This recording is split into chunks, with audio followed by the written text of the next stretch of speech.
Bien. Bueno, pues vamos a empezar a dar comienzo a estas sesiones de esta tarde. En primer lugar, bueno, daros por supuesto lo primero las gracias a todos los que estáis aquí. Suena como la guerra de la galaxia. Creo que se tienen que silenciar. Si sois tan amables los que estáis en streaming, a los que también le damos las buenas tardes, si sois tan amables de bloquear vuestros micrófonos para que no se oiga aquí. Vale, muchísimas gracias. Bueno, pues estamos aquí reunidos por un motivo muy importante. No quiero hacer spoilers, pero bueno, ya lo sabéis, que es el nacimiento oficial de un libro que dirigió el doctor Ortego, en el que hemos tenido la posibilidad de participar muchísima gente y que estamos encantados de que por fin haya dado a la luz con mucho trabajo, pero con mucha satisfacción.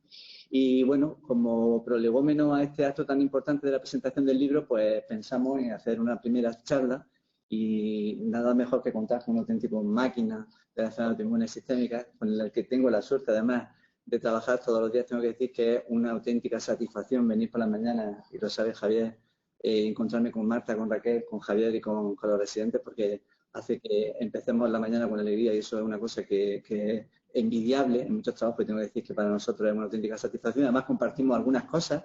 Él sabe mucho más de enfermedades autoinmunes sistémicas que yo, pero en la bicicleta le doy todavía caña. Tiene que entrenar mucho más. Y bueno, nos va a hablar de un tema que me parece muy importante para los enfermos, que es el cumplimiento terapéutico y cómo influye el cumplimiento o no cumplimiento en la evolución de los pacientes. Y para eso, bueno, ya paso a Javier de la Era, que ya sabéis que es internista, que está dedicado en pleno 100% a la enfermedad autoinmune sistémica, que forma parte de nuestra unidad y que esperamos que sigamos así muchísimo tiempo. Javier, paso a la presentación. Buenas tardes a todos. Nos conocemos casi todos y los que no, pues ya nos iremos conociendo más adelante en todas las consultas. Gracias a Norberto por organizar esto y estas reuniones tan amenas con pacientes que a mí me encantan, ¿vale? Entonces, me dijo Norberto un poco a hablar de este tema del cumplimiento terapéutico y me podéis interrumpir, podemos charlar y podemos hablar un poco de lo que vayamos viendo. ¿Y qué os parece que sería más correcto, cumplimiento o adherencia? A lo mejor ahora con el café estamos un poco espesos y tal, porque es una hora un poco compleja, pero yo voy hablando y me vais un poco... Cumplimiento parece que es algo como que me obligan a hacer. Es que es una cosa es como un término muy pasivo, ¿no? El médico decide y tú... Es verdad. Suena hasta mal, ¿no? Suena mal. Entonces es como una cosa muy pasiva, donde el paciente tiene una actitud muy pasiva, ¿no? El médico decide y si tú lo haces es culpa tuya, si tú lo haces fenomenal y si no lo haces es culpa tuya, ¿no? Y yo creo que tenemos que hablar un poco ya más del término de adherencia. ¿Qué significa adherencia? Adherencia, adherirse a algo, estar de acuerdo con algo, colaborar, participar con algo, ¿no? En el cual el médico y el paciente, ¿os acordáis de la charla que dimos hace tiempo del médico-paciente, ¿no?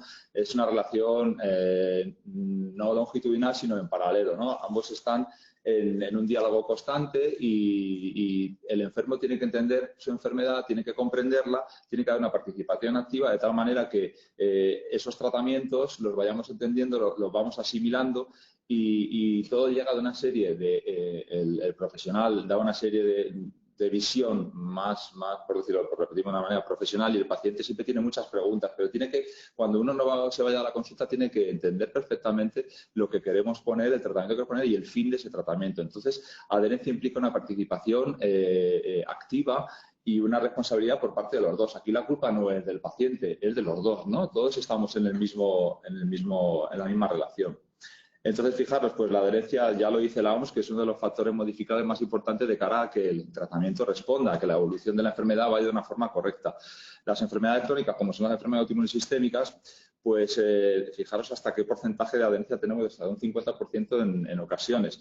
Esta gráfica clásica... ¿Se ve el puntero? Sí, fenomenal. Esta gráfica es muy clásica, de hace muchos años, ¿no? Y parece que en las enfermedades crónicas esto no ha cambiado. Desde que el médico expide la receta, el 88% de pacientes la obtienen en la farmacia, un 76% se la toman y hasta un 50% continúa el tratamiento de forma crónica. Entonces, aquí hay cosas que no están funcionando bien, ¿no? Hay algo que se nos está escapando de las manos.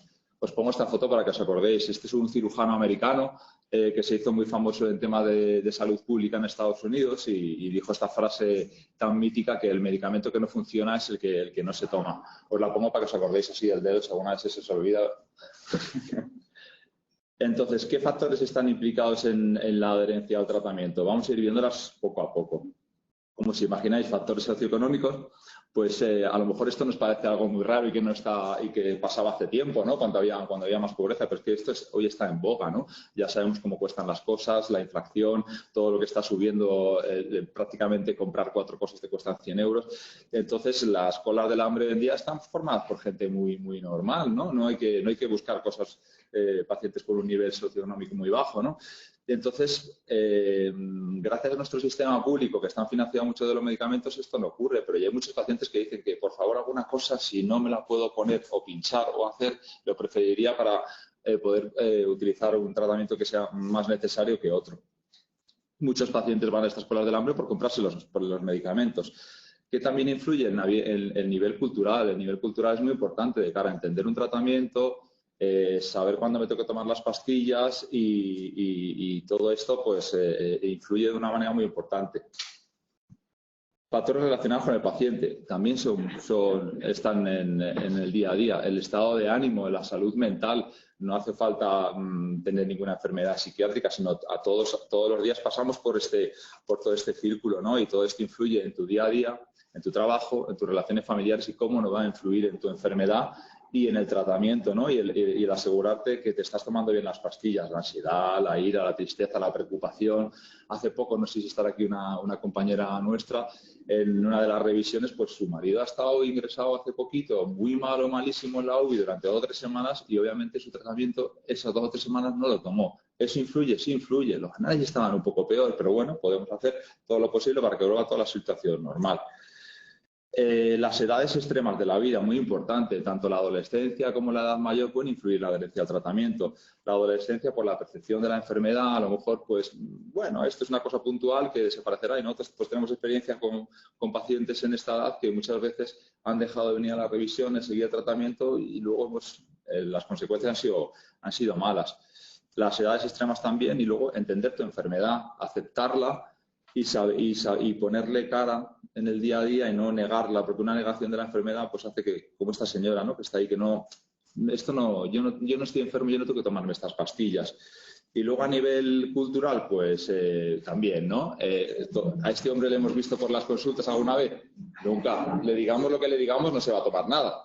Vale, pues esto también influye el nivel cultural. Así que, por tanto, somos millones de personas en este mundo, cada uno de una manera, y cada una tenemos que afrontar la enfermedad de una manera diferente y el tratamiento, por supuesto, de una manera diferente. Ya somos 8.000 millones, ¿verdad? Justo hace poquitos días.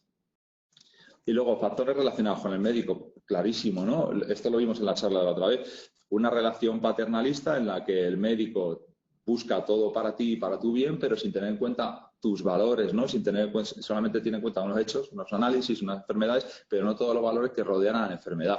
Entonces tenemos que ir hacia un modelo deliberativo en el cual en la consulta, como hacemos todos los días, hacer todo lo posible porque la enfermedad se entienda, se comprenda, hablar sobre todos los tratamientos posibles y cada enfermo se trata de una manera diferente, aunque la enfermedad sea la misma y el tratamiento también se adaptará a cada paciente. Tenemos que intentar luchar por esto. Ay, os voy a contar, no me acordaba de esto, os voy a contar un caso clínico verídico, como dice José Luis, que las cosas hay que contarlas tal cual sucedieron. Pues este era un estudiante de medicina, el primero de medicina, un poco pardillo, el muchacho, y que un día de repente empieza que no puede escuchar por el oído derecho, no oye y una acúfena ahí constante. Y dice, bueno, no sé, pues yo tengo un seguro, mis padres tienen Asisa, pues tienen un seguro médico tal, y voy a ir al otorrino de enfrente de mi casa, que es el catedrático del clínico, que es una máquina. Y el muchacho se encontró con un doctor, el médico, que es fantástico, que ni le miró, y le dijo, a ver ese oído, perfecto, prednisona longa. Y el muchacho, el estudiante, se fue para su casa y dijo, por favor, ¿qué es esto que me han mandado? Esto pasó hace muchos años, muchísimos años, no había ni internet ni nada de nada. Entonces cogió el prospecto el muchacho y dijo, anda la leche, si esto es un inmunosupresor y esto es para el trasplante también, que este médico, mucho catedrático, pero está un poco zumbado. ¿Ha habido un error de prescripción? ¿Ha habido una falta de comunicación? ¿Se ha equivocado el médico? No. Este estudiante de medicina, en tercero, dio otorrino. Y cuando le estaban dando las clases de otorrino, dijo, anda, el trauma acústico, la sordera súbita, anda, se trata con corticoides. Y dijo, me los tenía que haber tomado y no me los tomé. ¿Vale? Compramos ese estudiante fui yo. Ese estudiante fui yo. Entonces, yo recuerdo que el otorrino me tiró la receta así y yo me fui a mi casa y dije, por favor, esto no me lo vea, ¿esto qué es? ¿Esto para el oído tal? Y luego me di cuenta que estaba correctamente, científicamente bien prescrito, pero la relación médico-paciente no se hizo bien y no fui adherente al tratamiento. Me quedé en el segundo paso, ¿no? Fui a la farmacia, lo compré, leí el prospecto, no me lo tomé y me lo tenía que haber tomado. Si alguna vez no os oigo... ¿Qué más cosas influyen en la adherencia? Pues el sistema sanitario, no solamente el médico, sino el sistema sanitario. Con consultas llenas de pacientes, sin tiempo para ver al paciente, el paciente se termina convirtiendo en un número que hay que ver en 5 minutos, 3 minutos. Hoy esto está muy en boga, ¿no? Y es algo que a ver si podemos cambiar y dirigirnos hacia una sanidad un poquito más cuidada por lo que nos rodea, por nuestros políticos sobre todo. A ver, otros factores relacionados con la enfermedad. Vamos viendo, ¿verdad? La relación médico-paciente, los factores socioculturales, los relacionados con la enfermedad. La enfermedad autoinmune es una enfermedad crónicas muy peculiar. No es lo mismo tener una hipertensión, tener una diabetes. Una diabetes tipo 1 podría ser como una enfermedad autoinmune. Son enfermedades crónicas que se caracterizan por brotes y momentos de inactividad, momentos de actividad y momentos de inactividad. Y momentos y enfermedades que son muy diferentes de un paciente a otro. Un paciente puede estar muy bien sin medicación y otro necesitar mucha medicación. Entonces, esos momentos en los que uno necesita mucha medicación, quizás uno está más al tanto de la adherencia porque sabe que los necesita si no se pone muy malo. Y esos momentos de mantenimiento necesitas tomar cierta medicación para que la enfermedad no se active. Ahí a lo mejor la adherencia puede fallar o hay que insistir mucho más en la adherencia. Relacionado con el tratamiento también, ¿no? Si tienes que tomarte 80 pastillas al día o un horario súper... No se oye. No se mueven las diapositivas. Yo creo que es por compartir una ventana, que hay que compartir la presentación completa. En compartir. ¿Y eso cómo hacemos? Pues salte y vete a compartir y compartir toda la pantalla. Déjame compartir. Compartir pantalla. Compartir. ¿Y dónde están ahí las presentaciones? ¿Dónde estaban? Compartir. Aquí. Ventana. Y pon una ventana. Toda la pantalla. Sí. Clico, compartir. Sí. Así como la presentación saldrá. Sí. Aquí. La pongo grande. Sí. Mira. Ocultar. Presentación. A ver si se ve así.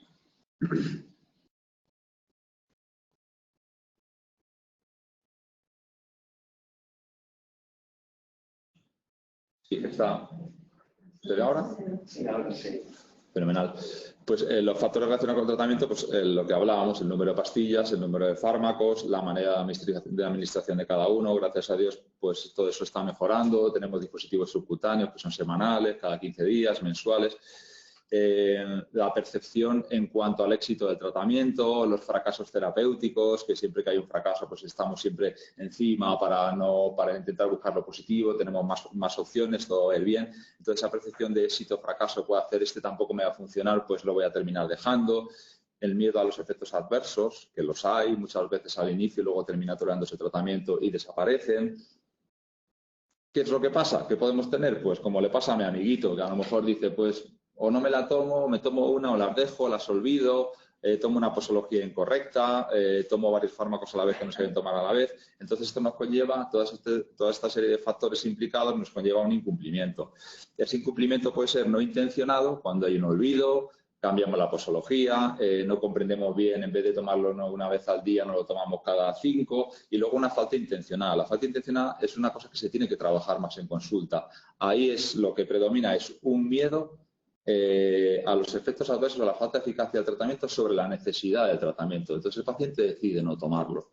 Eso hay que trabajarlo bien y en el día a día ver qué opciones tenemos para que esto se pueda corregir.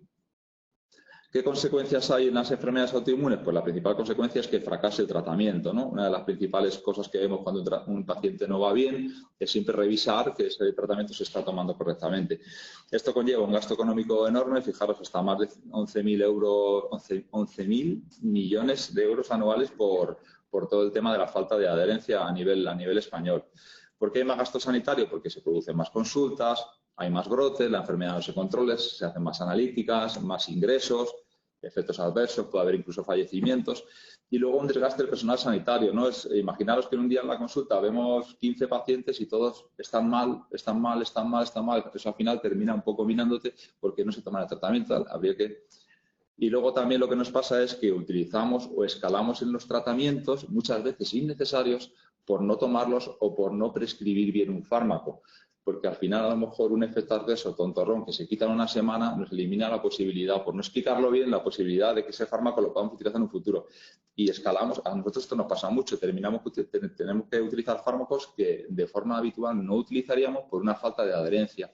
Son fármacos quizás más fuertes, intravenosos, para según adherencia, que pueden tener más efectos adversos. Entonces eso conlleva a más gasto sanitario y más riesgos para la salud. Y os quería presentar este artículo que lo ha publicado Norberto y su grupo de investigación de la facultad, un poco para ver cómo es la adherencia en los pacientes con lupus en cuanto a los diferentes tratamientos. No os voy a contar muchas cosas, pero sí llama la atención que la adherencia depende del fármaco. Ciertos fármacos como los antimaláricos la adherencia es un poquito mejor y ciertos fármacos como los corticoides la adherencia es un poquito peor porque todos les tenemos miedo a los corticoides, incluidos nosotros, los propios médicos, de efectos adversos, a la larga, tal. Vemos cómo la adherencia también influye según si el paciente está muy polimedicado, si es hipertenso, si es muy mayor, la adherencia también puede fallar. Y sobre todo, lo que queda claro en este artículo es que si el paciente no es adherente, la enfermedad está más activa. En todos los pacientes, si no hay adherencia, la enfermedad va a terminar yendo mal. Y eso se vio clarísimamente en este estudio. ¿Qué más cosas tenemos que hacer en la consulta en el día a día? Pues esto es un poco, si os fijáis, por experiencia vuestra, a ver si os parece que lo hacemos o no. Identificar al paciente no adherente, educar, explicar. Perder un tiempo es ganar una gran batalla, ¿no? Que digo yo siempre, a lo mejor 15 minutos extra de consulta sirven para que todo vaya mucho mejor, resolver dudas y normalizar la no adherencia. Esto es súper importante. ¿Cómo lo hacemos? De esta manera.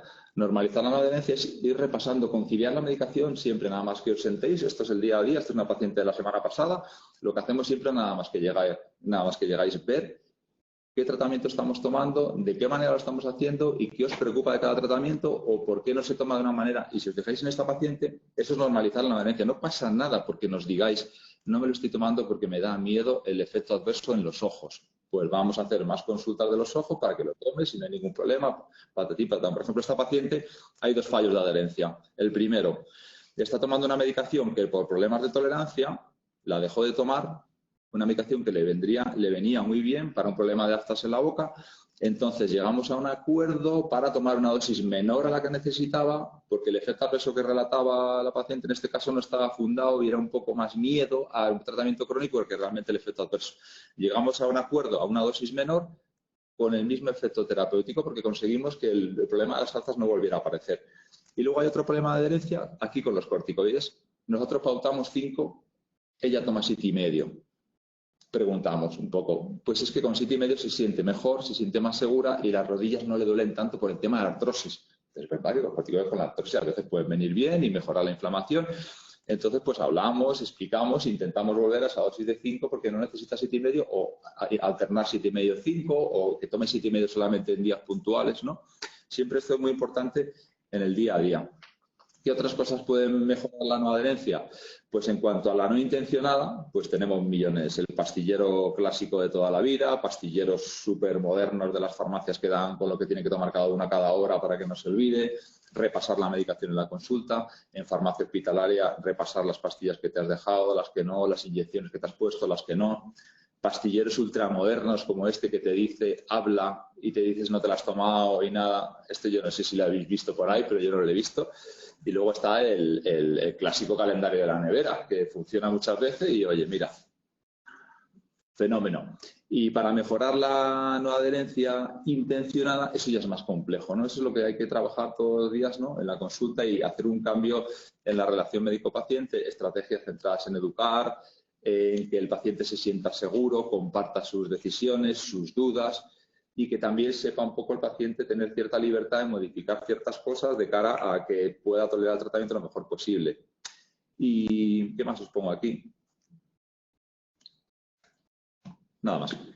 Y de esto es un poco repetirnos en lo mismo, pero os he puesto aquí abajo que hay muchas veces que cuando no se acepta la enfermedad o hay mucho estrés, hablar con el médico, con la familia, muchas veces compartirse las inquietudes, la dieta y el ejercicio, que es súper importante, nos ayudan a que ciertos pensamientos que tenemos, ¿no? En la cabeza siempre tenemos ciertos pensamientos sobre el pasado. Los pensamientos por el pasado nos llevan a y si hubiera hecho esto y lo otro, y son pensamientos depresivos, ¿no? No lo vas a cambiar de ninguna manera. Puedes entrar en un tema un poco más. Y los pensamientos sobre el futuro te generan ansiedad. La cantidad de veces que hemos imaginado la situación del día siguiente y si mañana este otro, y nunca se ha producido eso que hemos imaginado 100 veces y que nos preocupa, nunca ha llegado a pasar. Entonces tenemos que intentar vivir un poco en el presente y eso también nos ayuda, la meditación, el ejercicio, eso nos puede ayudar bastante. ¿Qué podemos hacer también en la consulta? Monitorizar los niveles de los fármacos, llevar cuidado. Los vigilamos. Y os pedimos niveles de todos los fármacos, que digamos si lo tomáis o no lo tomáis. Se pueden ver, hay veces que lo solicitamos, pero también prácticamente casi todos los fármacos se puede ver los niveles en sangre y ver si está siendo tomado el tratamiento. Y luego este articulillo habla sobre pacientes con lupus, de lo que opinan los pacientes sobre el tratamiento y qué se debería hacer para mejorarlo. Simplemente lo que resalta es lo que opina el paciente. Y os traigo frases a ver qué os parecen. ¿Qué estrategias proponen los pacientes para que se mejore la adherencia? Y dicen los pacientes, sobre todo motivadoras, me estoy sintiendo mejor. Si tomo la medicación no tendré brotes y no ingresaré. Como quiero estar bien, voy a seguir tomándola. Como se tarda tiempo en hacer efecto, voy a seguir tomándola hasta ver su beneficio. Muchas veces lo decimos, ¿no? El tratamiento, una vez que lo empezamos, los corticoides son muy rápidos. No los podemos poner mucho tiempo y siempre intentamos bajar la dosis rápidamente, pero el resto de tratamientos tienen su tiempo de acción. Pues eso también tenéis que saberlo, tenemos que explicarlo, ¿no? Para que no se elimine un fármaco porque todavía no ha hecho efecto. Comentar mis miedos con el médico y, sobre todo, por qué he suspendido el tratamiento. Eso es afrontar la no adherencia siempre a la consulta y que el paciente sienta la confianza para decirlo. A mí siempre me lo decís, entonces me gusta que me lo digáis. No sé si que os tiro de la lengua, pero es importante. Ver cómo mis análisis mejoran, a pesar de que yo no note gran efecto, ayudan a seguir con el tratamiento, porque sé que me están haciendo bien. Enseñar los análisis, a mí me gusta enseñar los análisis, ver que las cosas van bien, aunque tú no lo notes, pero muchas veces las cosas que se notan son muy sutiles, a largo plazo sí mejoran más, pero es importante mostrar los análisis. El tratamiento me hace menos daño que la propia enfermedad cuando se activa. Saber que los tratamientos de mantenimiento muchas veces no notamos nada, pero ayudan a que la enfermedad no tenga un brote y no estemos peor. Ver que el tratamiento es seguro a largo plazo también me ayuda, ¿no? En las visitas, por ejemplo, con los análisis, que no hay ninguna toxicidad en el hígado, en el riñón, que los oftalmólogos me miran los ojos y está todo correcto. Y el apoyo familiar también, ¿no? El apoyo familiar es muy importante. Facilitar horarios, que dicen los pacientes, tomas conjuntas de fármacos, poner alarmas en los móviles, ponerle medicamento cerca del desayuno, cerca de donde me acuesto, o lo último que hago en la noche, pues siempre el medicamento está al lado. Comunicación abierta sobre el tratamiento, todo esto. Esto es un poco redundar en lo mismo. Y una cosa muy bonita, que hasta sin palabras el médico sepa si me encuentro bien o no. Muchas veces cuando entráis algo pasa, ¿no? De la manera de mirarnos y todo. Y obtener información de fuentes de confianza, por ejemplo, de la consulta del propio médico, reuniones con pacientes, asociaciones y libros y guías para pacientes. Por eso, sin hacer spoilers, por eso hoy estamos todos aquí con este libro que hemos hecho junto con Roberto con mucho cariño. ¿Y qué es lo que está pasando? ¿En qué más podemos ayudaros? ¿En qué más podemos ayudaros con todas las cosas? Mañana empieza el Mundial. Pues que sepáis que tenéis un equipazo a vuestra disposición. Muchas gracias.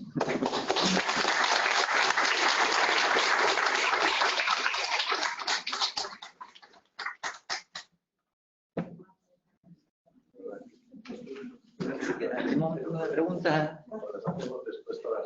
Pues venga, perfecto, Lola.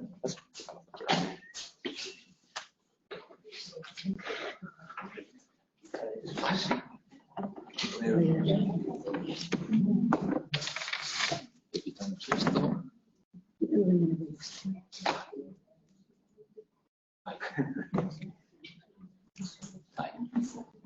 Hola, buenas tardes. Muchas gracias por estar aquí hoy y asistir a la presentación del libro que el doctor Ortego pues, ha coordinado para ayudarnos a todos en nuestras enfermedades. Yo soy la presidenta de la Asociación de Enfermedades Autoinmunes. Evidentemente también tengo unas cuantas enfermedades autoinmunes y tengo experiencia pues, en lo que ha contado Javier, que me parece que ha sido muy bonito lo que ha estado contando. Yo quizá voy a repetir algunas de las cosas que él ha dicho, porque aunque se digan muchas veces, pues hay que saber qué es lo que hay que hacer, ¿no? Entonces, yo lo primero que quiero decir es que este libro ya se ha escrito, yo voy a seguir un poco una pauta de mis clases. Yo he estado dando clases muchos años, entonces tengo mi orden de clase. El libro que se ha escrito ha sido coordinado por el profesor Norberto Ortego y también por una doctora que hizo aquí la residencia, Raquel Álvarez Sánchez, del Servicio de Farmacia Hospitalaria, ahora mismo en el Hospital de Guadalajara. Muchos de los autores que aparecen aquí son médicos en el hospital, en los hospitales de Granada, de la unidad de enfermedad autoinmune sistémica del Hospital Clínico. Están, y los voy a nombrar porque creo que se lo merecen por el trabajo que han hecho, pues José Luis Calleja Rubio, Javier de la Era, que son los dos que han actuado anteriormente, Raquel Ríos, que creo que no está por aquí, y del Servicio de Medicina Interna del Hospital Clínico, ya no de la unidad, pero está Georgina Fatol del Pino, del Servicio de Medicina Interna del Hospital Virgen de las Nieves, Laura Gallo Padilla, del Hospital General de Agudos de Buenos Aires, María Cecilia Carvariño, y de la Unidad de Enfermedad Autoinmune Sistémica del Hospital Ramón y Cajal de Madrid, Andrés González García. El libro pretende que el paciente esté bien informado en todo momento y que sepa cuál es su tratamiento y por qué. Entonces, lo que se pretende con esto es que el paciente en todo momento sepa qué enfermedad tiene. Bueno, su enfermedad, sabéis que todos son enfermedades autoinmunes, sistémicas, nuestro propio organismo lucha contra nuestro organismo, las puede haber órganos específicas y también que sean sistémicas, es decir, que afecten a muchos órganos y bueno, pues cada una tiene un tratamiento distinto, son muchas las enfermedades que hay y bueno, que es importante que el enfermo conozca su enfermedad, conozca la enfermedad y sepa qué es lo que tiene que hacer en cada momento. Por eso es muy importante que colabore con el médico. Por eso me ha gustado mucho todo lo que ha ido diciendo Javier, que colabore con el médico en la toma de decisiones.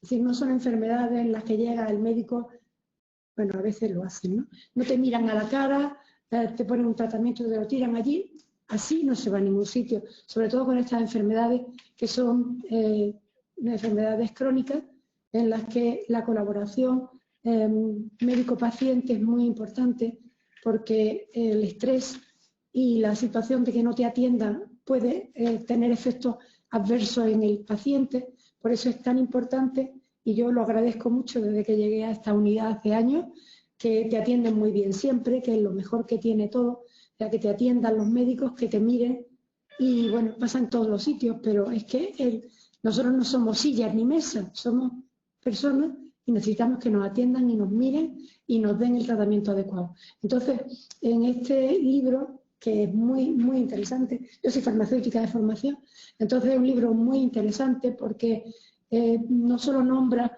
el por qué nos da un tratamiento u otro, qué efectos adversos tiene, qué puede pasar, qué contraindicaciones, cómo pueden darse efectos cruzados entre uno y otro. Y claro, pues eso, uno está tomando un tratamiento y no sabe por qué responde tan raro, ¿no? Entonces puede mirar aquí, para eso es el libro, para que podamos mirar el libro y ver si una cosa no nos va bien, qué pasa, por qué no nos va bien.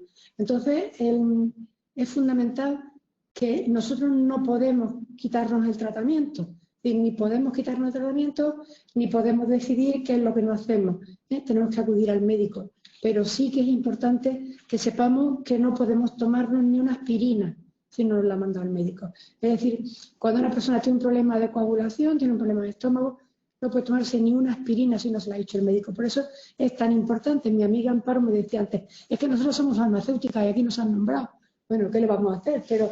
Pero los enfermos sí que tienen que saber qué pueden tomar, qué no pueden tomar, sobre todo cuáles son los efectos adversos. El libro es muy interesante porque da unas explicaciones muy claras, muy precisas y a un nivel de explicación que todos los podemos entender A veces pues hay que dar explicaciones mucho más técnicas y puede costar más trabajo, pero realmente tenemos que seguir en esto. Creo que el libro es fundamental por eso, porque de una forma muy clara, muy precisa y muy sencilla nos puede decir qué podemos hacer y qué no.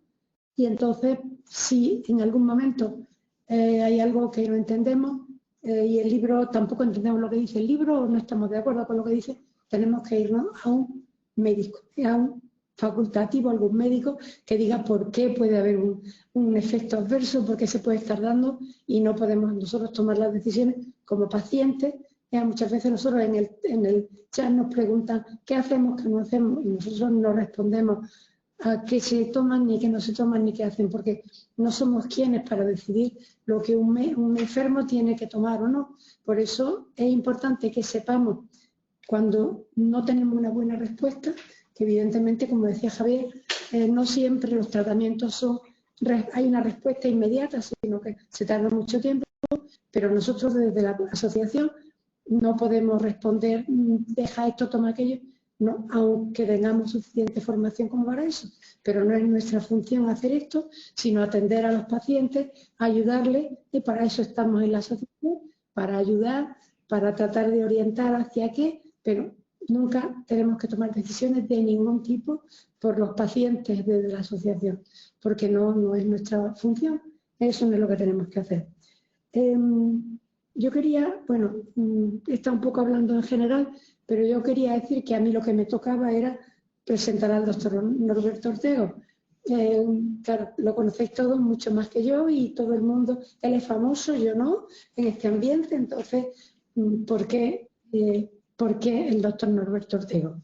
Bueno, pues yo le conocí hace muchos años porque una cuñada de una amiga mía lo adoraba, tuvo lupus y bueno, desgraciadamente pues allí se fue, pero tenía una fama maravillosa. Yo a él le conocí hace 3 o 4 años que vine por aquí y la verdad que no solo él, sino todo su equipo son una alegría. Cuando ves en la televisión qué pasa con los médicos, qué suerte tenemos aquí, en este equipo tan maravilloso que hay. Y yo creo que fue el doctor Norberto Ortego el que ha hecho que el equipo responda y atienda como enfermo y como persona a los pacientes. Y eso es, yo siempre lo digo, yo lo digo que soy profesora de universidad muchísimos años, me parece que lo más importante es que estás tratando con personas. Entonces a las personas hay que atenderlas como personas y que un médico atienda así a los pacientes es fundamental para que puedan curarse. Por eso, pues bueno, aquí el doctor Norberto Ortego, su experiencia y su fama le precede desde hace muchos años, tiene un currículum excepcional, un currículum investigador, un currículum docente y bueno, tiene mucha experiencia investigadora y para el estudio de las enfermedades autoinmunes y su tratamiento. Entonces, bueno, estas enfermedades, ya lo ha comentado antes Javier, son enfermedades que son de reciente aparición, bueno, reciente, no hace muchos años que aparecieron, pero realmente cada vez hay más. O sea, yo me fijo y aparecen cada vez hay distintas nuevas enfermedades. Entonces, que tengamos la suerte de tener médicos que se dedican a estudiar, a ver qué pasa, cómo evoluciona, cuáles son los síntomas, qué se puede hacer con ellas, qué tratamiento, qué estilo de vida deben tener para ir mejor, qué nutrición deben seguir. Todo eso es fundamental para un paciente con una enfermedad autoinmune. Entonces, bueno, pues esa es la suerte que hemos tenido aquí. El doctor Norberto Ortego ha sido médico en este hospital, bueno, en el otro edificio sobre todo, durante muchísimos años. Ha sido un magnífico clínico, pero ahora, bueno, mi universidad, ha tenido la suerte de que el doctor Norberto Ortego se incorpore como catedrático en esta universidad y esté en la Facultad de Medicina. No obstante, tenemos la suerte de que aunque sea médico, aunque sea profesor de universidad, él está siempre dispuesto a ayudar. Yo sé que su equipo y su primer discípulo, que lo tenemos aquí, José Luis Calleja, cada vez que tienen una duda lo llaman y además no hace falta que lo llamen, él está aquí, está sistemáticamente aquí, está pendiente de todo el mundo. Entonces realmente tenemos la suerte de que él es catedrático de universidad, sigue con su investigación, sigue con su docencia, pero sobre todo tenemos la suerte, los pacientes de esta unidad, y bueno, hay alguien de otras unidades, pero en fin, los pacientes de esta unidad tenemos la suerte de tener un equipo que ha aprendido de su maestro, que el maestro no les ha dejado, nos está tutelando, nos los deja, está pendiente, y tenemos la suerte de que estamos muy bien atendidos. Hace un año, cuando el doctor Ortego se fue al hospital y aquí no había nadie y no venía nadie, nos fuimos a reclamar a todos los sitios que podíamos, a tocar a todas las puertas, porque realmente era necesario que hubiese una unidad que ha funcionado maravillosamente, que es un orgullo para mí como paciente y para nuestra ciudad y nuestro hospital, que haya equipo y que haya personas tan dedicadas al cuidado y al tratamiento de los pacientes. Entonces, bueno, pues el libro yo creo que va a ser muy útil para todo el mundo. Es importante que lo leáis, que si no entendéis algo, pues que preguntéis a eso, que busquéis información para no cometer errores. No podemos cometer errores.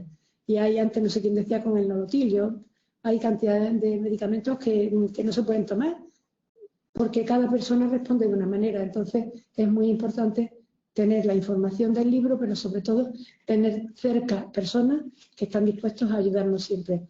Así es que yo ya con esto le dejo al doctor Norberto Ortego que sea el que hable del libro, porque él es el autor, que hable del libro, y sobre todo, bueno, darle las gracias por todo lo que ha hecho, por todo lo que hace, y sobre todo, bueno, porque estamos muy contentos de tenerles aquí, de tener aquí parte de su equipo, que realmente son una gente extraordinaria. Muchas gracias.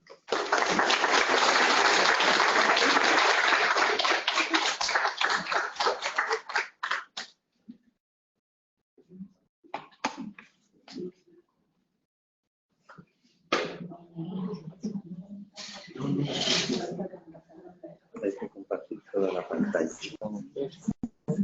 Compartir toda la pantalla. Ahí tienes que ver toda la pantalla. Y ya está. Ahora que aparezca eso, ocultamos esto.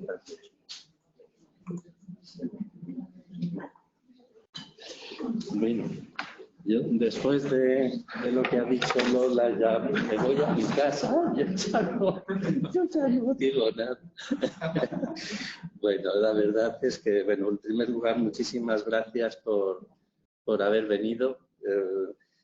Como estaba el día lluvioso y demás, decíamos, bueno, vamos a estar allí 4 o 5, pero los 4 o 5 que estuviéramos bien estaban. Además, han venido 2 primas que ha tenido desde Madrid, exprofeso, para esta reunión, y nos hemos reconocido a través del Facebook, de la página del Facebook, que eso es lo que tiene las tecnologías, y bueno, pues hoy se han animado también para venir y estar aquí con nosotros. Y bueno, pues nada, agradecer las palabras de Lola, por supuesto. Ha dicho Callejas algo pues muy bonito al comienzo, y es que lo que nos hemos preocupado siempre es de tener un grupo que funcionara como tal grupo, ¿no? Porque es lo mejor para funcionar. Y hemos tenido la suerte de ser un grupo pues muy compacto. Y bueno, dicho eso, yo a lo que he venido, que es hablar no de mi libro, sino que he puesto de nuestro libro. Es el libro de la Unidad de Enfermedades Autoinmunes. También contamos con el apoyo de la Asociación Andaluza de Enfermedades Autoinmunes, y por supuesto que el libro contó también pues con la colaboración de la Asociación Granadina de Enfermedades Autoinmunes. ¿Por qué? O sea, lo primero que tiene que decir, ¿para qué hacéis un libro de fármacos? ¿Por qué lo hacéis? Entonces, bueno, pues la idea es, la respuesta es bien sencilla, lo ha comentado Javier, porque el enfermo debe estar informado de su enfermedad. Y he puesto ahí entre paréntesis, si el paciente lo desea. No todos los pacientes quieren tener el mismo grado de información. Hay algunos enfermos que quieren saber mucho y otros que no quieren saber nada.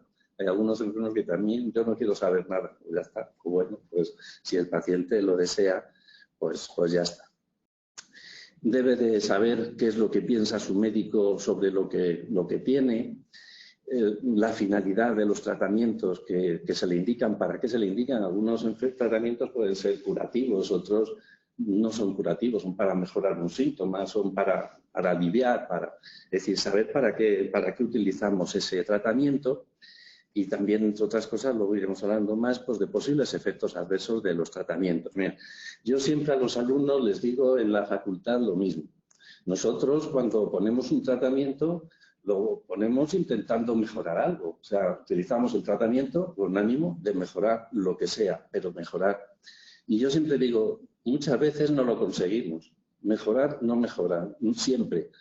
Pero un efecto adverso lo tenemos siempre. Eso es asegurado. O te da molestias de estómago, te da molestias de cabeza, o te da cualquier cosa, porque muchas veces no somos capaces de reconocer que algo que está pasando es un efecto de los medicamentos que estamos tomando.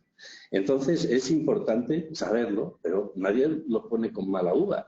Es decir, los tratamientos los pone uno pensando que van a funcionar. Lo que pasa es que pues, son fármacos que además... Fijaros, o sea, te duele la cabeza, damos una pastilla y pensamos que te va a aliviar el dolor de cabeza y efectivamente, pero los fármacos actúan sobre 20.000 cosas más, quiero decir, no solamente sobre el dolor de cabeza. Pero bueno, por eso es importante. Entonces, preparando el tema, pues encontré este blog de una doctora, que además es una doctora que curiosamente... Yo no la conozco, pero está en el Facebook, en la página. Y es médico internista, esta doctora. Y entonces en su página, en su blog, tiene unas reflexiones de una enferma de lupus que se llama Ana Cordobés y que hace unas reflexiones diciendo así es el médico ideal para el paciente. Y lo hace al hilo de un artículo que había leído de un médico que decía... Así es el paciente ideal para el médico. Porque el paciente ideal para el médico pues es el que menos protesta, lógicamente. Entonces, ella pues escribe diciendo, pues así es el médico ideal para el paciente. Y entonces yo he transcrito tal cual algunas de las cosas. Dice, el paciente es una persona, no es un problema médico a resolver. Y parece que muchas veces esto se olvida. De cuántas veces hemos escuchado llamarnos a nosotros o a otro paciente por la enfermedad, por un órgano y demás tecnicismo. Y es verdad, muchas veces el paciente ya no es Norberto Ortego, todos somos pacientes, ya, sino que es la enfermedad que tiene. El enfermo de la... no, ¿qué es el enfermo? El enfermo es Menganito Jiménez, y punto. Que tiene esta enfermedad y estas otras y estos problemas. Entonces, esto lo ha escrito esta mujer, Ana Cordobés, que es una enferma de lupus. Dice, nosotros buscamos ayuda para mejorar nuestra salud y es normal que esto nos lleve a cierto estado de ansiedad y nerviosismo muchas veces.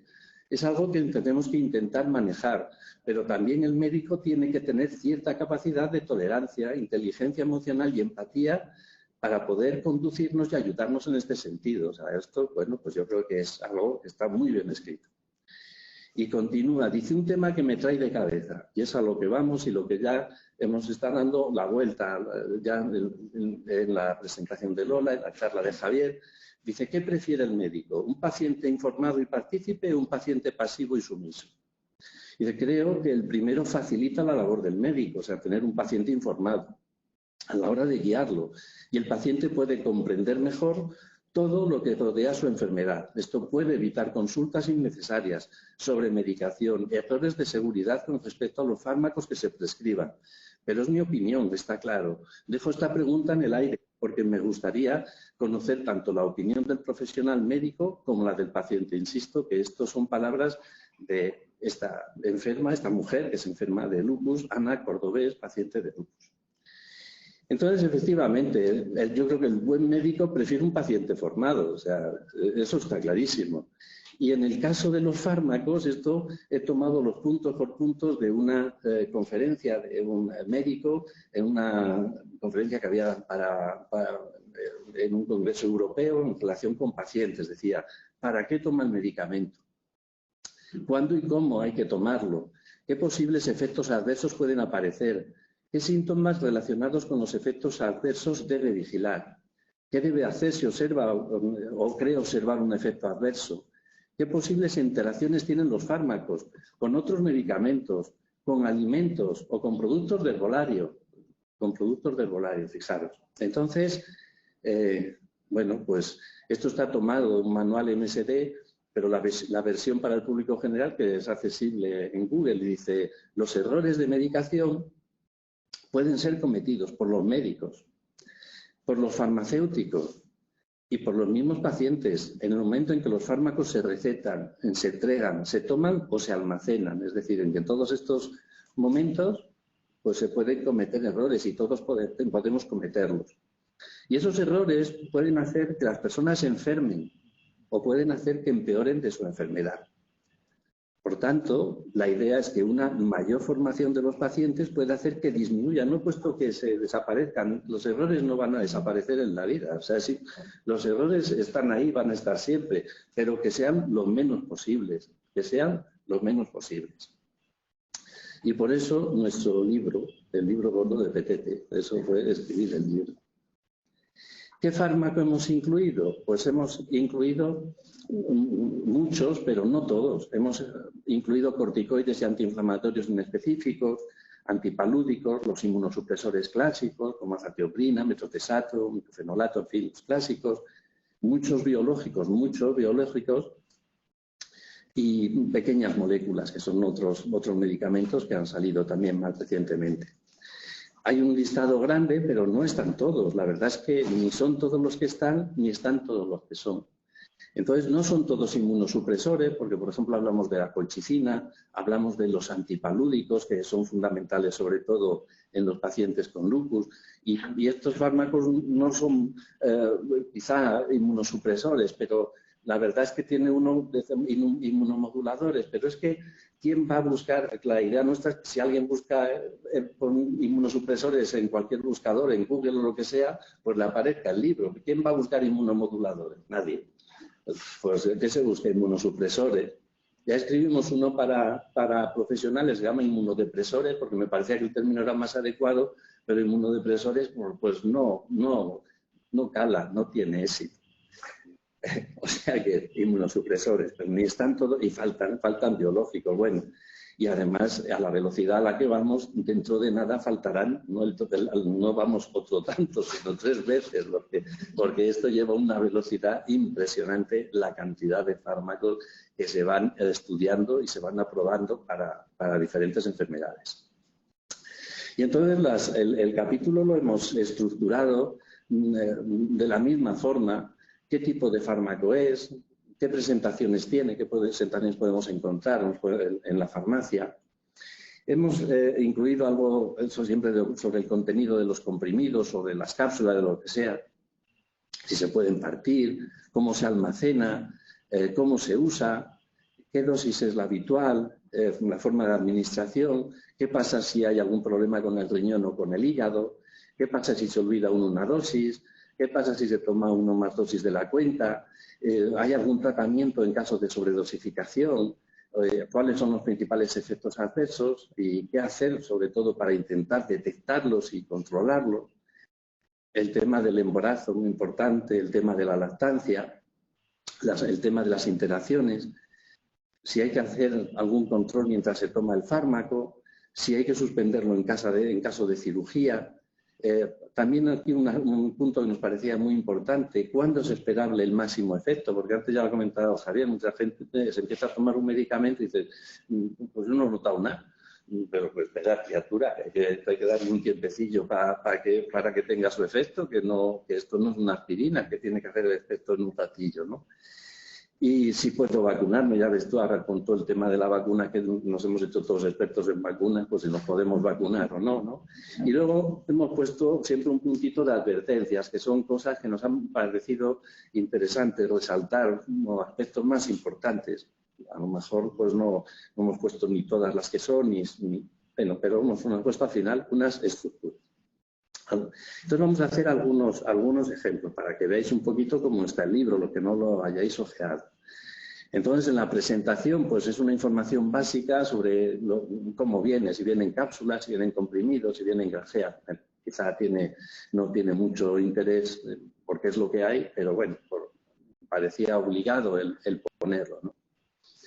Y hemos puesto un apartado, es algo que saber sobre, normalmente esto sí viene también en el vademecum, porque esto al fin y al cabo es un vademecum, pero es un vademecum adaptado, no el tocho enorme, sino un vademecum adaptado. Contiene lactosa u otro excipiente, pero bueno, pero hemos querido poner qué consecuencias tiene el que tenga ese excipiente. Que, por ejemplo, pues aquí he elegido de alguno de los fármacos, pues hay que decir, porque contiene lactosa. Yo soy intolerante a la lactosa. Pues no, mire usted, decimos, esto tiene 20 veces menos lactosa que tener un vaso de leche, con lo cual hay que decir que la cantidad es tan pequeña que la inmensa mayoría de los pacientes que tienen intolerancia a la lactosa no van a tener ningún problema con este medicamento, o sea que no se asuste. Y esto lo hemos hecho con otros excipientes también que pueden contener. ¿Cómo almaceno en casa este medicamento? Todos sabemos que el almacenamiento erróneo puede hacer que se alteren los medicamentos. Hay muchos pacientes ya con biológicos, y sabéis que unos biológicos se administran en el hospital y los que se administran en casa, sobre todo los subcutáneos y demás, pues van con su neverita y demás. Y es muy importante que eso se mantenga en condiciones. Pero muy importante es que si no mantiene sus condiciones de conservación, ese medicamento pierde sus características y puede ser incluso dañino. Es decir, que es importantísimo almacenarlos en condiciones. Y se aporta una información concreta sobre cada fármaco. Claro, los fármacos lo hemos puesto también para qué se utilizan.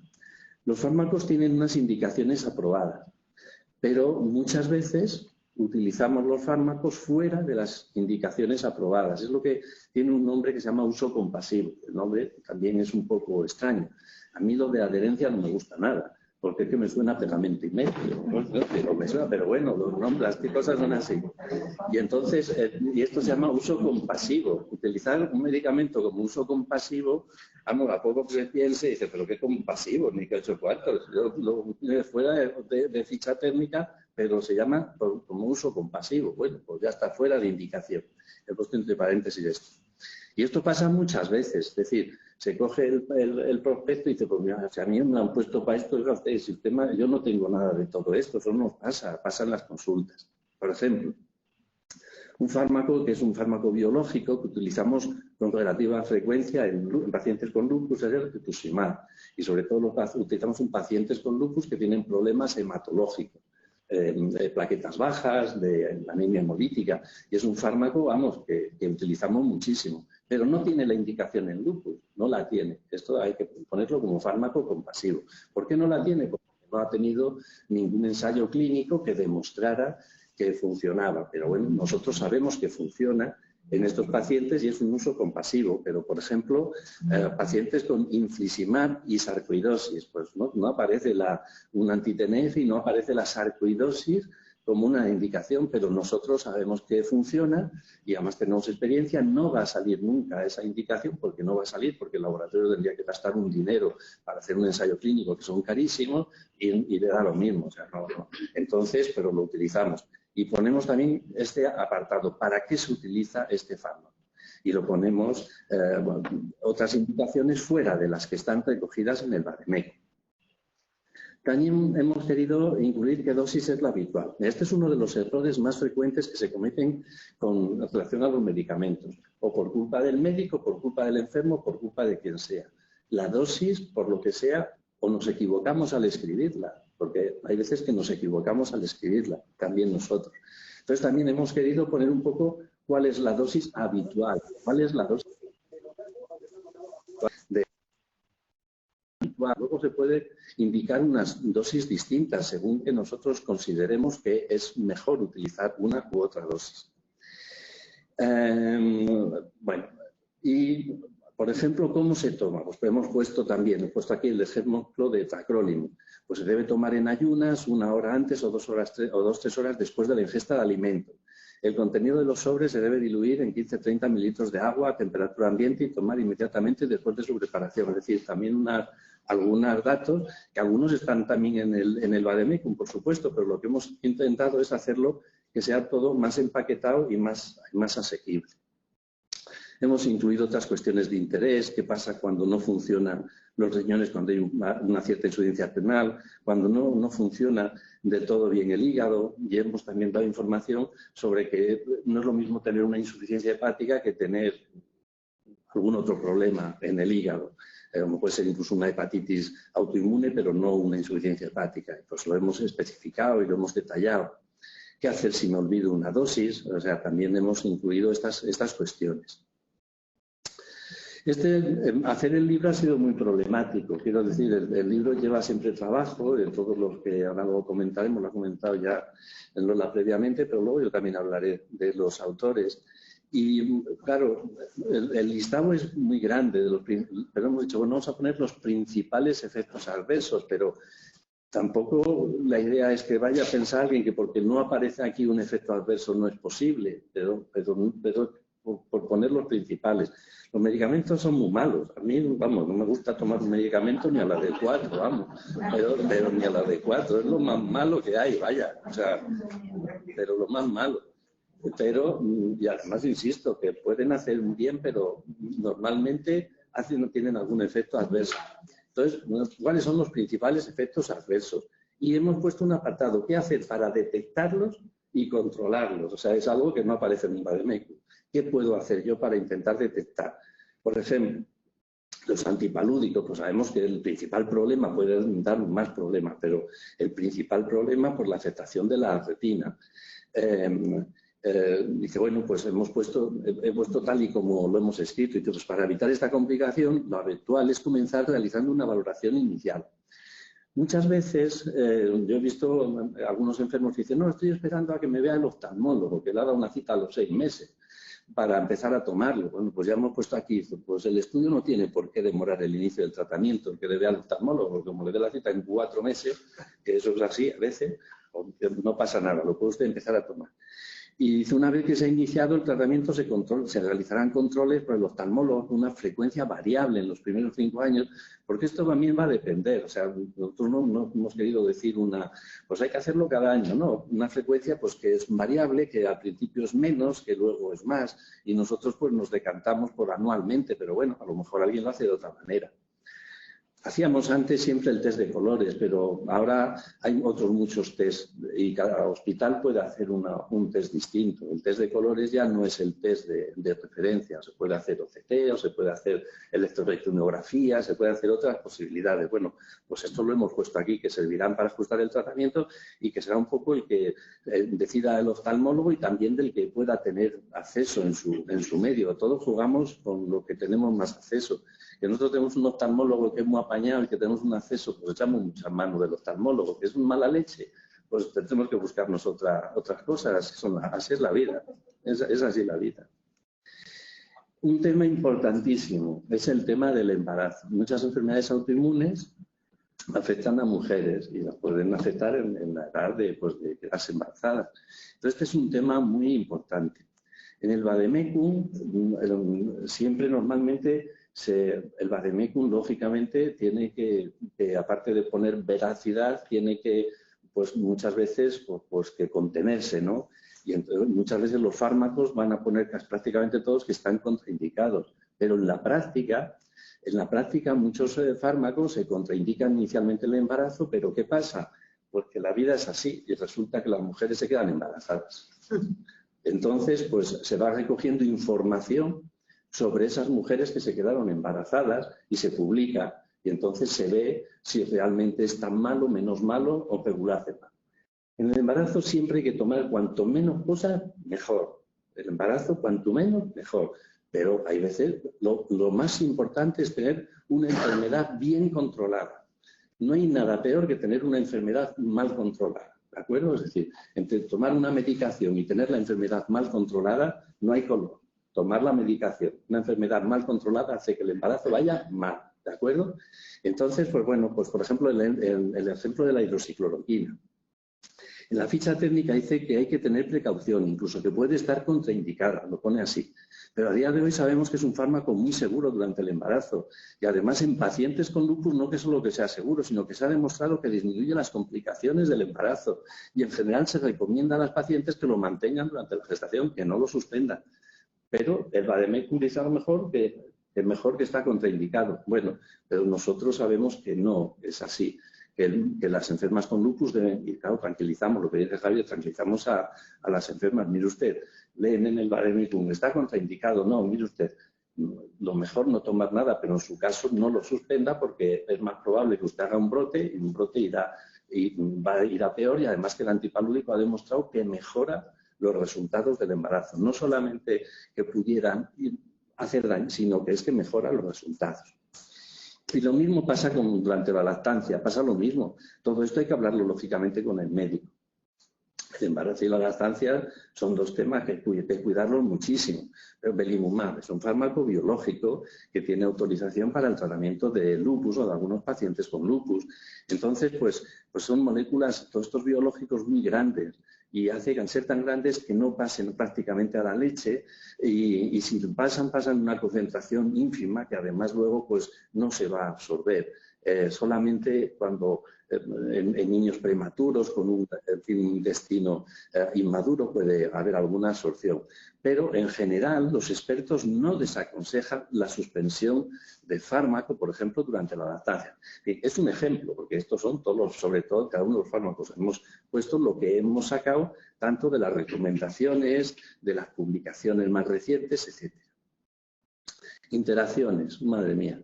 Las interacciones son un tema importantísimo, porque aquí todos decimos, nos lo tomamos todo y a ver, este va para el hígado, este va para la cabeza, este tal, como que hubiera un guardia, ¿no?, en el organismo que fuera diciendo, tú van todos al mismo sitio. Quiero decir que, y las interacciones, vamos, están a la orden del día.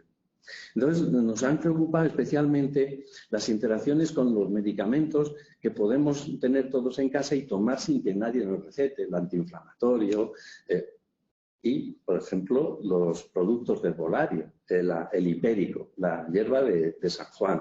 Esto se vende en el Mercadona, es decir, que viene y lo toma la gente para el dolor de cabeza, para la regla, para la depresión, porque sirve para todo. Entonces, claro, pues por ejemplo la ciclosporina. La ciclosporina es un fármaco que no utilizamos mucho, aunque ahora se está empezando a utilizar otra vez más en la nefritis lúpica, de alguna forma. Este es un fármaco que se ha utilizado mucho en el trasplante de órganos. Y entonces, pues, ¿qué pasa? Pues que la hierba de San Juan o hipérico, que como digo es de uso generalizado y que se vende en los supermercados, disminuye los niveles de ciclosporina. Disminuye. La ciclosporina se ha utilizado para enfermos trasplantados, para el trasplante.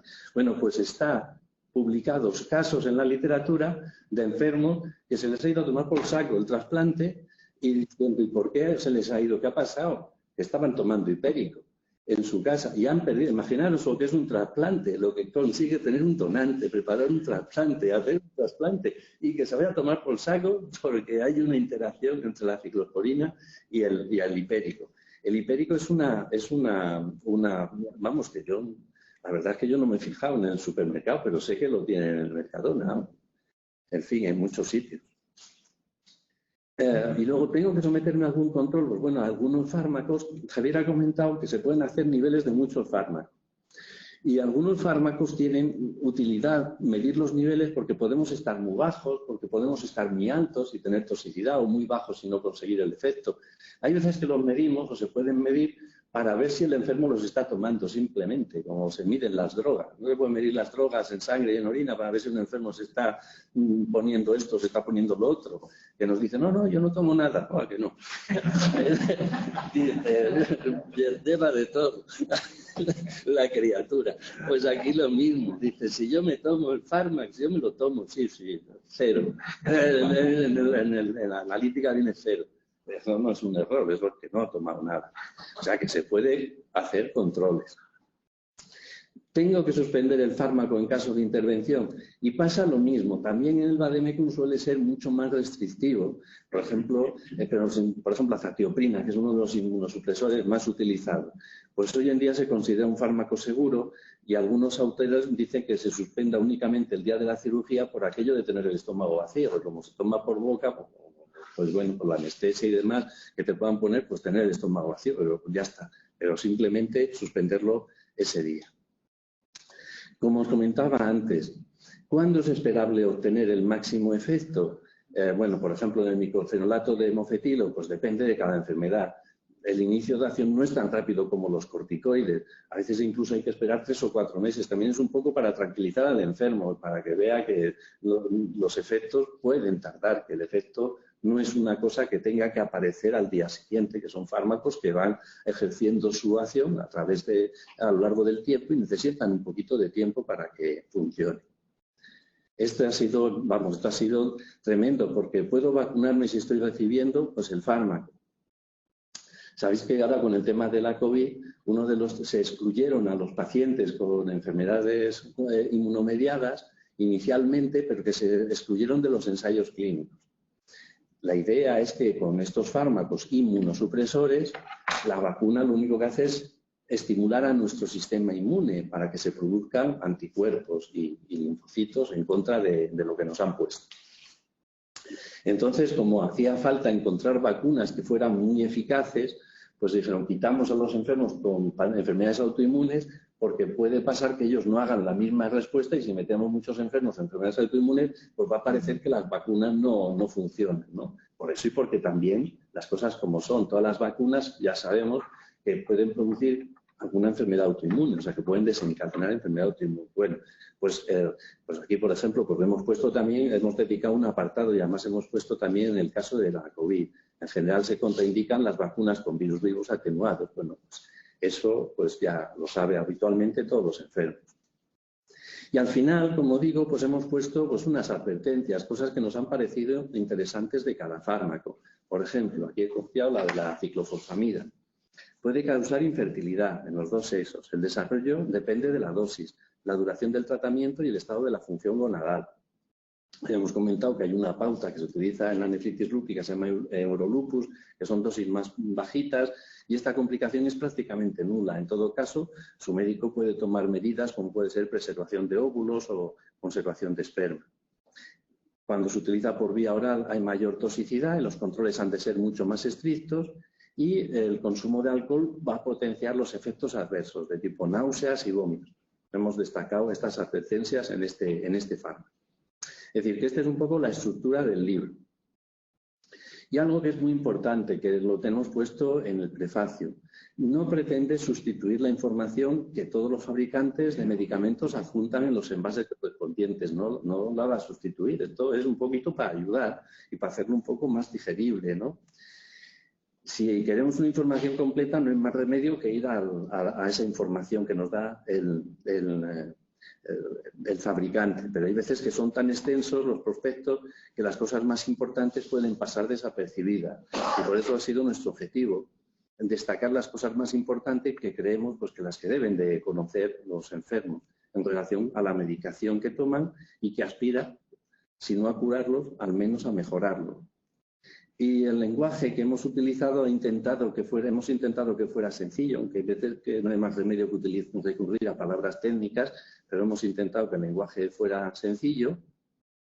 Y este es un párrafo que yo creo que es fundamental. Dice, si la lectura de algún capítulo, lo que el enfermo entienda, entrar en conflicto con lo que le dice su médico, decirle que sin lugar a ninguna duda la palabra de su médico va por delante de la de los autores. Eso está clarísimo, por supuesto. Eso es así. Y es muy importante tenerlo esto en mente. Es decir, que nosotros, porque cada uno además, cada maestrillo dice que tiene su librillo, y bueno, pues las cosas son así, ¿de acuerdo? En todo caso, siempre que haya dudas, lo más razonable es disiparlas hablando. Lo mejor siempre es cascar. Cuando tengamos dudas, hablarlo y decirlo. Yo tengo dudas. Me parece que la dosis esa, yo he leído que mal, pues mire usted, no. Para su caso está la dosis y se la he puesto a propósito. Perfecto, ya está. Entonces, ya se ha comentado previamente y quiénes son los autores. Raquel Álvarez es la farmacéutica. ¿Sí? Tenemos una farmacéutica, además, no ha trabajado mucho, ha trabajado muchísimo. En el momento de hacer el libro estaba en Guadalajara. Ella se formó aquí y ahora está en el Hospital de Cabueñes, en Gijón, pero desde hace muy poquito, pues, como gente joven que se va moviendo según donde tenga el trabajo. Y luego, básicamente, somos médicos de la unidad o médicos que han rotado con nosotros. Cecilia Garbarino, pues es argentina y también pues vino a rotar a nuestra unidad y quiso participar. Y bueno, pues ya está. Y estos somos los responsables del libro. El libro está autogestionado, lo ha editado la universidad, pero es verdad que aunque se ha leído y releído, siempre aparecen que si comas, que si puntos, que si no sé qué, pero bueno, no hemos tenido un revisor externo y siempre cuando se acaba de imprimir y lo empiezas a leer dices, si esto no lo vi, pero bueno, pero errores gordos yo no he visto ninguno, desde luego, en lo que al contenido se refiere. De todas maneras, si alguien encuentra algo que le sorprende, pues lo suyo también es preguntar. Y lo hemos hecho de tal manera que se puede descargar de forma gratuita entrando en la página con editorial de la UGR, editorial de la Universidad de Granada. Se pone en Google editorial de la Universidad de Granada y te lleva aquí y ya te pone el catálogo, con poner el fármaco, el título, pues te lo descarga. Que también se puede comprar a través de la editorial, pues creo que cuesta 25 € y te lo envían a casa, pero bueno, que se puede descargar perfectamente. Y ya está, todo eso es lo que yo quería un poco contar, contar cómo está estructurado el libro, por qué lo hemos hecho y cómo lo hemos hecho y también las limitaciones que tiene. Al fin y al cabo, pues bueno, es simplemente algo que pretende ayudar a las personas que utilizan fármacos inmunosupresores, ni más ni menos. ¿De acuerdo? Y ya está.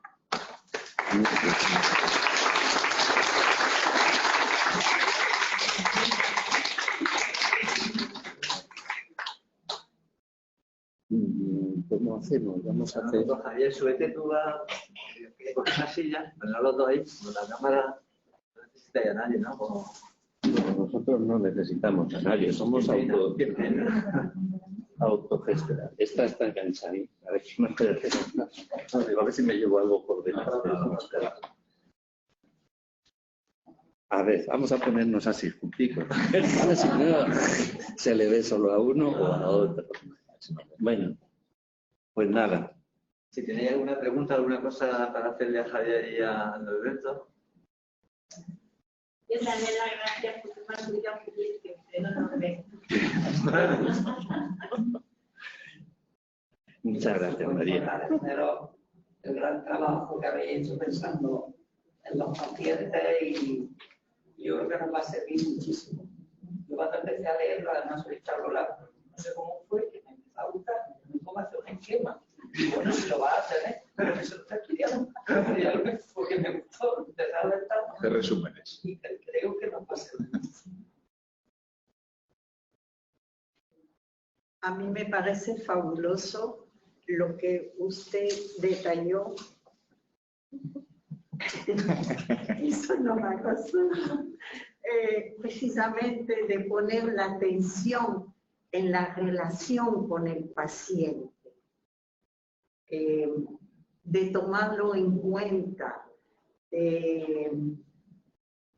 para que él pueda expresar también sus temores y entonces ustedes mismos se pueden dar cuenta si él va a seguir lo que ustedes le van a dedicar o no y adelantarse a sus preocupaciones o a sus temores o a su abandono, no.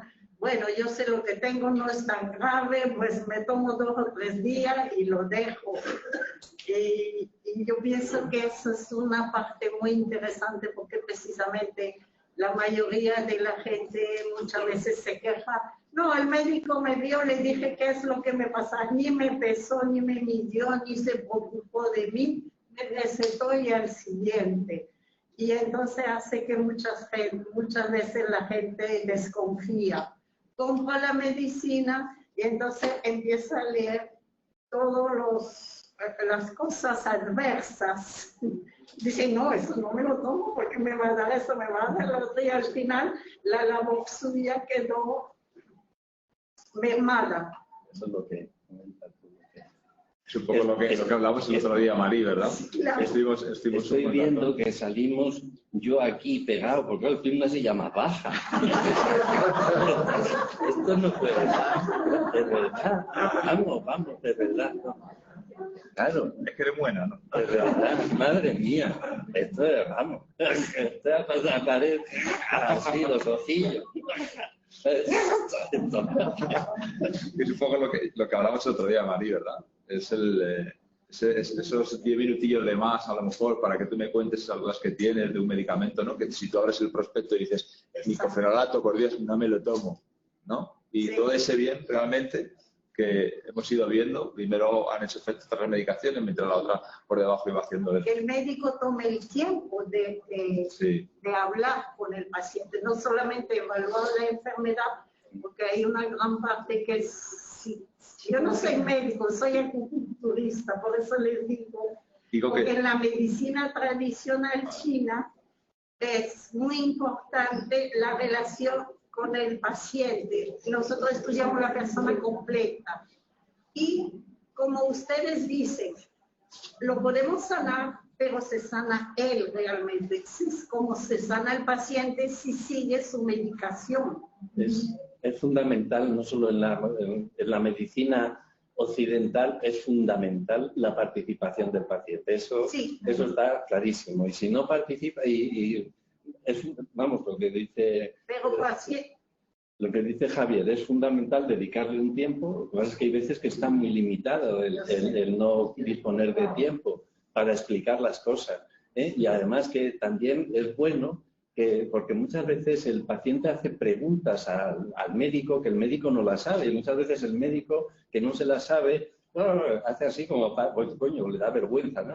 Y no pasa nada si le dices al enfermo, pues mira, yo eso no me lo sé, pero me lo voy a mirar y te contesto. Y eso lo hemos hecho con mucha frecuencia en la consulta. Y eso le da al enfermo en general le da confianza. Lo que le da más desconfianza es cuando el médico aparenta saberlo todo y pone mala cara cuando no se lo sabe y le hace una pregunta porque el alumno que le han pillado en Viagas y que no se lo sabe y que da cualquier contestación. Pregunta con relación a los medicamentos, porque siempre se habla de la enfermedad autoinmune sistémica, pero cuando afecta, como ha dicho la presidenta, que solamente a un órgano como el paciente, yo quería preguntar por qué no se emplean también los síntomas de personas.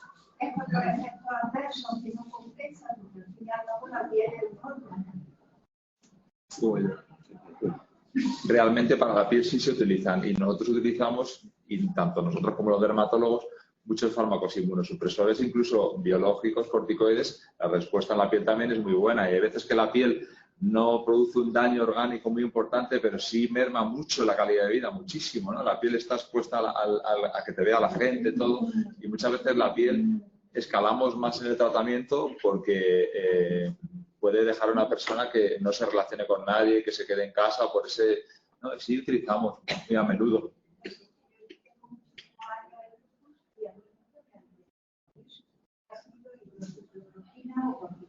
Es dependiendo un poco del tipo de lupus, de la actividad que tenga, y luego pues hay varios tipos, hay lupus que son cutáneos solo, lupus que son sistémicos, y para cada uno hay un tipo de tratamiento diferente, pero incluso para los crónicos que afectan a la piel, también utilizamos a veces dentro de el grado de actividad de las lesiones comparado con el beneficio del fármaco o el riesgo del fármaco, pero sí hay opciones que utilizamos junto con nuestros dermatólogos, como el metotrexate, el enalidomida, ciertos fármacos que podemos emplear.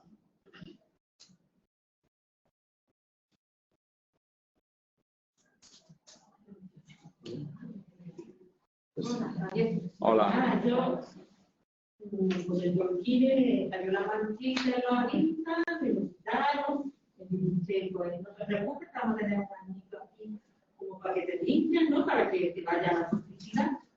Y como hay calidad en el Dorquine, en que no tengas síntomas, que no te estés tomando, pero porque ahí, y ahora no tomo nada, ese es el miedo que tengo, porque ahora no hay nada que me respalde, ¿no? Por la cuenta. Entonces, estoy como ahí, ¿no? Como que no tengo la espalda, ¿no? Quizás, pero a lo mejor es un miedo subjetivo tuyo o es porque realmente los análisis... Es que eso siempre vemos un poco, al quitar el Dorquine, vemos después cómo se queda la enfermedad. Sí. Grado de actividad a nivel de tus síntomas como de los análisis. Pero si no tengo síntomas, ¿está el lupus dormido? Claro, si el lupus se mantiene dormido, lo vigilamos de cerca y en el momento que necesitemos podemos utilizar otros fármacos, primos hermanos del Dorquine. No, porque... Como que dices, bueno, a ver si te hago ahora aquí un brote aquí. En ese caso, son videos normales, claro. No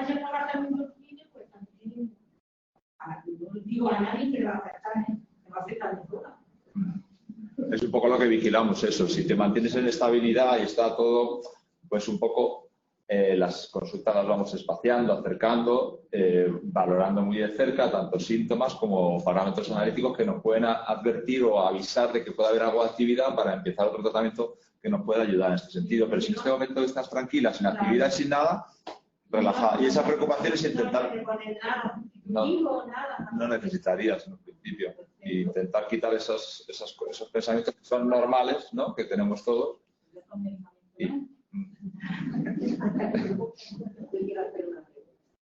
Yo soy enferma de esclerosis múltiple, pero aparte también soy enferma de autoinmune. A lo que ha referido aquí la compañera, una vecina que andaba. Y yo tomé mucho tiempo de vida. Pero a mí fue quitado incompatible por otros tratamientos, ¿no? Por epidemia que no era compatible y otro que se puso un problema. Pero a la larga me han salido bastantes codomas instalados. A raíz de Norberto, del tema pasado, era que a mí me llevaba porque me iba controlando mucho lo de la misión. Y me han salido, pues, tengo como 8 codomas en unos puntos que no. Y son muchas escalas. ¿Tiene algo que ver? Para que le quite a ella el miedo, pero estoy estudiando hace muchos años cuando él no estaba, o sea, cuando no tomaba, a mí no me sabía nada. No, pero son cosas distintas. Claro, lo que pasa es que puede pasar que cuando existen escotomas, pues sea un motivo ya para no utilizar antipalúdicos. Y luego, efectivamente, en tu caso, pues tú sabes perfectamente que junto con los neurólogos, pues comentábamos las posibles incompatibilidades. Y muchas veces cuando un enfermo tiene 2 enfermedades autoinmunes, pues tenemos que ver si el fármaco que utiliza para una cosa le puede servir para la otra también, me explico, y ajustar un tratamiento que pueda servir para las 2 cosas. Pero en este caso la esclerosis pues acompaña de problemas de neuritis, vamos, con lo cual tiene otra explicación. Y luego pues muchas veces también hasta que una enfermedad pues da la cara, pues tenemos datos de otra, así que siempre los tratamientos hay que ajustarlos. Lo importante es lo que tú has comentado, lo importante es siempre estar encima y vigilar una cosa y vigilar la otra, para intentar pues evitar lo que sea perjudicial. O interacciones, que muchas veces pasa que hay interacciones, y lo he comentado, interacciones entre medicamentos están al orden del día. De hecho, te preguntaba, ¿cómo te va? ¿Qué quieres que te ponga remedio? ¿A esto o a esto? ¿Valorado? ¿Toma esto? Y yo tuve que decidir, por el tortillo, porque ya me daba más para una cosa, pero luego al final tuvo que ir retirado porque mi principal enfermedad... Una de las características que tienen las enfermedades autoinmunes es que van cambiando. Las enfermedades autoinmunes van cambiando. Es decir, el enfermo que tiene una determinada enfermedad que se le diagnostica a día de hoy, dentro de un año no es el mismo enfermo, es otro enfermo distinto, que puede tener la misma enfermedad y a lo mejor tiene otra, y a lo mejor hay veces que hasta le hemos cambiado el nombre a la enfermedad que tuvo. Es decir, las enfermedades autoinmunes son tremendamente cambiantes, van apareciendo cosas que van modificando esas enfermedades, las van o atenuando, exacerbando, a veces atenúan. Muchas veces con el paso del tiempo, afortunadamente, pues las enfermedades pierden como fuerza, ¿no? O sea que, pero van cambiando. Los enfermos autoinmunes son muy cambiantes. ¿La esclerosis se puede reducir?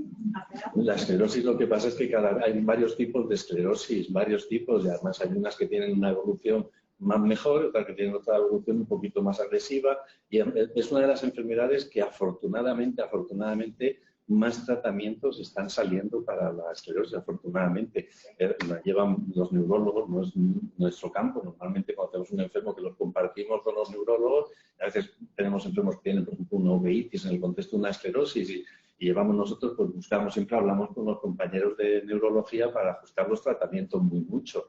porque además son algunos tratamientos que son muy específicos de neurología y además es que van apareciendo cada día nuevos tratamientos, afortunadamente, o sea, afortunadamente van apareciendo nuevos tratamientos. O sea, que por eso uno no pretende saberlo todo, lo que intenta es hablar unos con otros. Yo quería decir en mi caso, cuando empecé con el biológico, que el primer año fue horrible, fue muchísima, y yo casi quería dejarlo porque salía muy mal con él.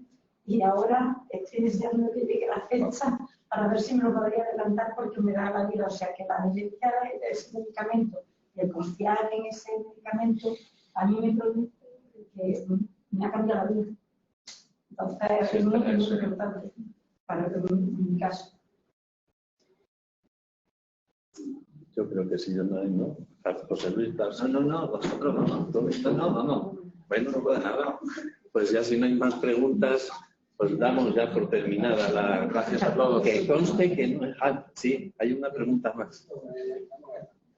Ya que mi hija Marina, hace ya mucho tiempo empezó en el grupo, y bueno, ha visto usted, ha visto José Luis, ha visto el Javier, y esa noche el punto, ¿qué me quiere se está haciendo la facultad con el tema del aceite de oliva y demás, el tratamiento este?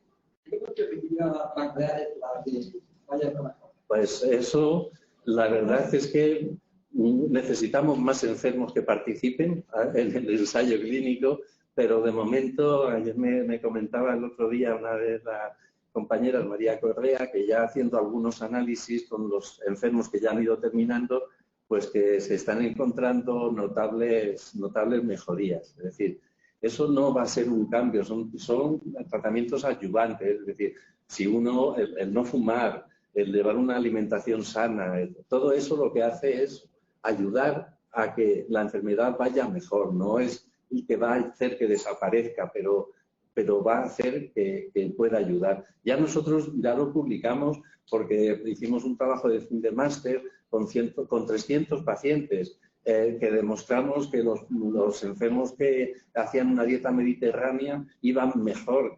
Y eso está ya publicado de todas las enfermedades, porque son efectos antiinflamatorios de determinados alimentos y efectos proinflamatorios.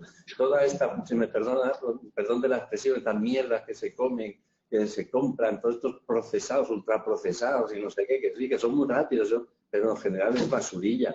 Y muchas cosas que ni se sabe lo que lleva. O sea, se pone uno a mirar y cuando tiene un listado enorme. Entonces, lo de la dieta, pues claro que va a ayudar, por supuesto que va a ayudar. No va, o sea, sería mentir decir que va a resolver todo, pero va a ayudar, lógicamente. Y el ejercicio, ¿no? El ejercicio también, todo lo que son los estilos de vida que tienen cada vez más importancia. Esta otra preguntilla, ya para ir tomando con mucha frecuencia, bueno, por muchos años, los corticoides, dos pastillas, 2,5, 5, a la larga se puede dar diabetes tipo 2. En principio, esa es una dosis muy baja, que en principio no debe de tener ningún problema. O sea, son dosis debajo de 5 miligramos, no deben de tener ningún problema. Lo que pasa es que si una persona tiene sus genes que predisponen a que tenga una diabetes, pues el corticoide sí que pudiera ayudar, por supuesto, me explico, pero es que todo se relaciona, es decir, nosotros somos nuestros genes y luego nuestro entorno. Claro, entonces, pero que en principio esas dosis en general son dosis de las que se llaman seguras. Lo mejor es no tomar ningún corticoide. Pero lo mejor, o sea, insisto, que los medicamentos, lo mejor, cuanto más lejos, mejor. ¿De acuerdo? O sea, pero luego hay que contrabalancear las cosas. Porque si yo tengo una enfermedad activa, esa enfermedad activa va a hacer que vaya peor todo, la diabetes y todo. Porque va a hacer que yo no me mueva. Porque va a hacer que coma de peor manera. Es mucho mejor tener una enfermedad controlada que me permita moverme más, que me permita tener una vida más sana, que ese posible efecto adverso. Es decir, que en general esas dosis bajas tienen más efectos beneficiosos que perjudiciales. Pero todo hay que verlo, hay que analizarlo. A lo mejor una persona dice en la consulta, mire usted, es que yo al bajar, lo que ha comentado Javier, que la enferma tomaba 7,5 porque creía que en vez de 7,5 la tenía mucho mejor que 5. Pues todo eso se negocia en el sentido de que, mira, pues vale, vamos a mantener un poquito más y te mantiene más activa, o vamos a intentar ajustar el otro fármaco que teníamos, el que había dejado y había bajado, y vamos a ver si subiéndolo te podemos bajar. ¿Me entiendes? O sea, todo eso, lo importante es saberlo y no ir diciendo, porque muchos enfermos sabemos que toman la dosis de corticoides que les sale de las narices. No, ahí está. Y en ese estudio que hemos hecho, es una de las cosas que hemos hecho a través de la página del Facebook, que raupa mucho, y entre otros varios artículos que acaba de publicarse ahora mismo en la revista Lupus, y el antipalúdico, como todos los médicos insistimos en que es muy bueno a los enfermos de lupus y que tienen que tomarlo, ese prácticamente lo tomaba el 80 y tantos %, que es lógico que haya gente que no lo tome, porque siempre va a haber alguien al que le dé algún problema y que no lo deba de tomar. Pero el corticoide bajaba al 40 y tanto, es decir, que mucha gente no miente a los médicos, o sea, que le tienen puesto el 7,5 y toma lo que le salga de las narices. ¿Por qué? Pues porque piensa, el corticoide tiene muy mala prensa. Por eso el corticoide hay que gestionarlo también muy bien, lo que ha comentado Javier. O sea, mire, este enfermo, pero lo importante es que le digas a tu médico lo que estás tomando. No que tú vayas y que te calles. Pero que nos sirve, los casos particulares, hombre, siempre gusta hablar, hay que hacer que sirvan en plan general, es decir, que ese caso particular que nos sirva para todo. Lo importante es no hacer una cosa y decir en la consulta que se está haciendo otra. Es decir, que esto no me lo tomo, pues no me lo tomo. Mire usted, yo no puedo tomar los 250 de micofenolato de por la noche. No los tolero porque me produce unas molestias de estómago que es que ya no puedo. Y eso pasa, pero en vez de hacerte y callarte, y resulta que la nefritis se va a tomar por saco, pues lo que tienes que hacer es decirlo. Y entonces pues ya se buscará solución. Pues mira, te lo reparto, pues te lo tomas por la mañana y a mediodía. El de la noche vamos a poner una dosis más bajita, pues vamos, se van buscando soluciones. ¿Vale? Eso que dice Norberto respecto a la dosis baja de corticoides, además ya hay muchas publicaciones recientes respecto a las dosis seguras y se ha visto que de 5 para abajo, porque nosotros somos los primeros que queremos quitarlos siempre, pero nos hemos empeñado muchas veces en quitarlos y con una dosis mínima. Es que eso lo hemos aprendido de Norberto, una dosis mínima de corticoides de 2,5 hace que la enfermedad no vuelva a rebrotar. No sé cuántos tipos de pacientes que se lo intentamos quitar y empiezan a activarse y luego nos cuesta un montón volver. Entonces ya hay ensayos clínicos y muchas revisiones de muchos artículos respecto hablando de esas dosis tan bajitas que a la larga, dosis de 2,5 5 no producen daño crónico. O sea, daño crónico significa hipertensión, diabetes, tal, no lo producen, mantienen la enfermedad controlada y actúan de manera antiinflamatoria y reduciendo ese estrés, ese estrés oxidativo, ese estrés inflamatorio crónico.